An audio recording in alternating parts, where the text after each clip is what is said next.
Indian cricket में talent तो बहुत है, लेकिन कुछ कहानियां सिर्फ टैलेंट की नहीं होती, बल्कि वो होती हैं जिद की, पेशेंस की और सालों के स्ट्रगल की।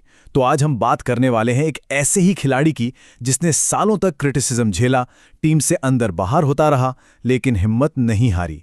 जी हां, ये कहानी है संजू सैमसन की। और यही सवाल इस पूरी कहानी का सेंटर पॉइंट है। क्या सिर्फ टैलेंटेड होना ही काफी है, या फिर उस टैलेंट को तराशने के लिए संघर्ष की आग में जलना भी पड़ता है? संजू का सफर हमें शायद इसी सवाल का जवाब देगा। देखिए, संजू की सक्सेस के पीछे सिर्फ उनका नेचुरल टैलेंट नहीं है, बल्कि एक बहुत लंबा और मुश्किलों भरा रास्ता है।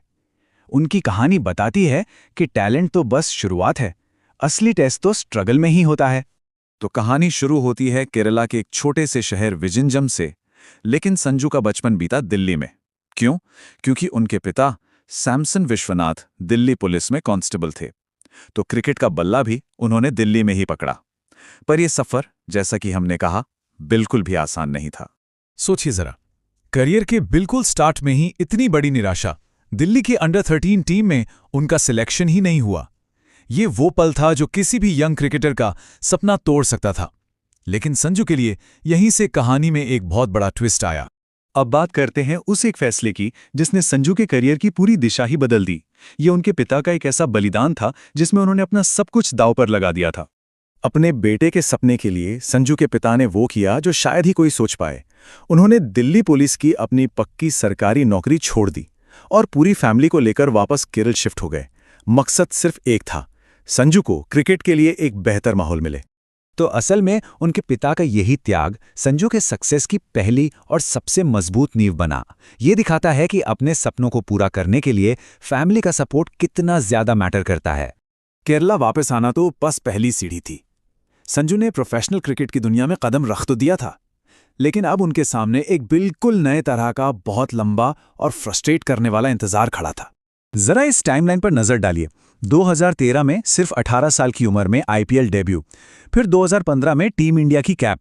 लगा कि सब कुछ सेट है, लेकिन फिर शुरू हुआ लगभग 8 साल लंबा एक ऐसा दौर जब वो टीम में आते थे और फिर बाहर हो जाते थे, अपनी जगह कभी पक्की ही नहीं कर पाए। इसी दौरान उन पर सबसे बड़ा ठप्पा लगा इनकंसिस्टेंसी का। हर कोई कहने लगा कि वो लगातार अच्छा नहीं खेलते, लेकिन संजू का अपना एक अलग ही फलसफा था। वो कहते थे कि मैं रन बनाने के लिए नहीं, बल्कि मैच पर इम्पैक्ट डालने के लिए खेलता हूं। और देखिए, ये बात उनके सेल्फ बिलीव को दिखाती है। जब सब लोग उनके खेलने के तरीके पर सवाल उठा रहे थे, तब भी वो अपनी स्टाइल पर अड़े रहे। यही कॉन्फिडेंस उनकी सबसे बड़ी ताकत बना। सालों के इंतजार और न जाने कितनी आलोचनाओं के बाद अब बारी थी जवाब देने की। और संजू ने ये जवाब मुंह से नहीं, बल्कि अपने बल्ले से देने का फैसला किया। उन्होंने हार नहीं मानी। डोमेस्टिक क्रिकेट हो या आईपीएल, हर जगह रनों का पहाड़ खड़ा कर दिया। मतलब परफॉर्मेंस से ये साफ कर दिया कि उनके टैलेंट को और ज्यादा देर तक इग्नोर नहीं किया जा सकता। और फिर आखिरकार वो पल आ ही गया जिसका इंतजार हर क्रिकेट फैन कर रहा था। सालों की मेहनत रंग लाई। जब 2024 T20 वर्ल्ड कप की टीम अनाउंस हुई, तो उसमें संजू सैमसन का नाम था। यह सिर्फ एक सिलेक्शन नहीं था, यह उनके सब्र और सालों के संघर्ष की जीत थी। और कहानी यहीं खत्म नहीं हुई, ये तो बस शुरुआत थी। टीम में अपनी जगह को और मजबूत करते हुए उन्होंने इंटरनेशनल क्रिकेट में बैक टू बैक 2 सेंचुरीज लगाईं। ये उन सभी आलोचकों के लिए एक करारा जवाब था जो उनकी काबिलियत पर शक करते थे।